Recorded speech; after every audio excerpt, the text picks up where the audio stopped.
গরম পড়ে গেছে মানে পটল দিয়ে আলু দিয়ে মাছ দিয়ে পাতলা একটা ঝোল এটা করতেই হবে।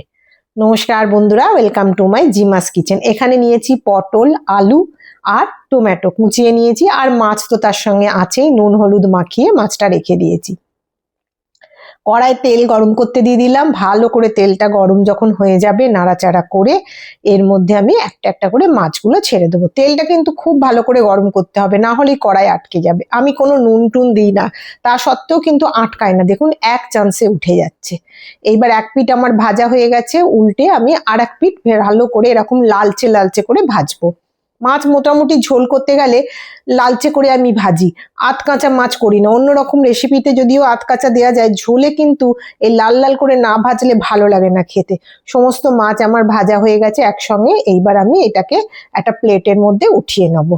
হয়ে গেছে, আমি প্লেটের মধ্যে উঠিয়ে যেই তেলটা পড়ে আছে এই তেলটাতেই পুরো রান্না করব। প্রথমে পটলগুলো ছেড়ে দেবো। পটলগুলো ছেড়ে ভালো করে একটুখানি নাড়াচাড়া করে একটু লালচে গায়ে যখন কালার এসে যাবে দেখবেন, তখন পটলগুলোকে একটুখানি এদিক ওদিক করে মধ্যিখানটা আপনারা চাইলে তুলে নিতেও পারেন, কিন্তু আমি একটুখানি জায়গা করে নিয়ে ফোড়নটার মধ্যে দিয়ে দেবো। দিয়ে দিলাম দুটো তেজপাতা, এক চামচ মতো ছোট চামচের 5 ফোড়ন, আর অল্প একটু হিং।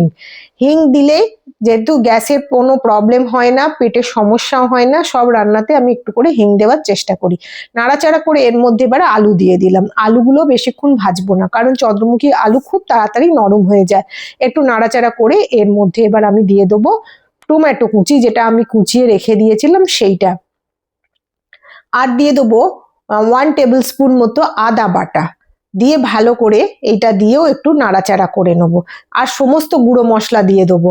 দিয়ে দিচ্ছি 2 টিস্পুন মতো জিরে গুঁড়ো, 1 টিস্পুন মতো লাল লঙ্কার গুঁড়ো, 1 টিস্পুন মতো ধনে গুঁড়ো, আর ভালো করে এটাকে 1 টিস্পুন মতো হলুদ গুঁড়ো দিয়ে ভালো করে নাড়াচাড়া করে কষাবো যতক্ষণ না পর্যন্ত মশলার কাঁচা গন্ধটা চলে যায়। দেখুন কষাতে কষাতে না একটু শুকনো শুকনো লাগছে। আমি অল্প একটু এর মধ্যে জল দেবো, দিয়ে ভালো করে নাড়াচাড়া করে কষাতে থাকবো। যখন দেখবো আমার কোনো রকম গন্ধ ছাড়ছে না, তখন আমি এটাকে ভালো করে জল দিয়ে ফুটতে দেবো। সাইড থেকে তেল ছেড়ে দিয়েছে নাড়তে নাড়তে। এবার আমি এতে পরিমাণ মতো জল দিয়ে দিলাম। যতটা জল ঝোল লাগবে আপনার সেই পরিমাণে নেবেন। আমি অল্প একটু ঝোল দিয়ে সমস্ত গায়ের মশলাগুলো নাড়াচাড়া করে এক জায়গায় করে দিলাম, যাতে চারিদিকের মশলাটা ঝোলের মধ্যে মিশে যায়। দিয়ে ঢাকা দিয়ে আলু পটলটা কিছুক্ষণের জন্য সেদ্ধ হতে দেবো। দেখুন সেদ্ধ হয়ে গেছে, মিনিট 5-এর মধ্যেই। পটল যেহেতু কচি আর নতুন, খুব তাড়াতাড়ি সেদ্ধ হয়ে যায়। সেদ্ধ হয়ে গেছে, এর মধ্যে এবার আমি মাছগুলো দিয়ে দেবো। মাছগুলো দিয়ে ভালো করে আরো কিছুক্ষণ ধরে আমি ফোটাবো। আর অল্প একটুখানি এর মধ্যে আমি ঝোল রাখার জন্য জল দেবো। যেহেতু ভাতে খাবে সেই জন্য একটু ঝোল রাখলাম, সেই জন্য অল্প একটু জল দিয়েছিলাম। দিয়ে দেখুন ফুটছে, আমার মাছের ঝোল রেডি। এবার গরম গরম ভাতে পরিবেশন করুন।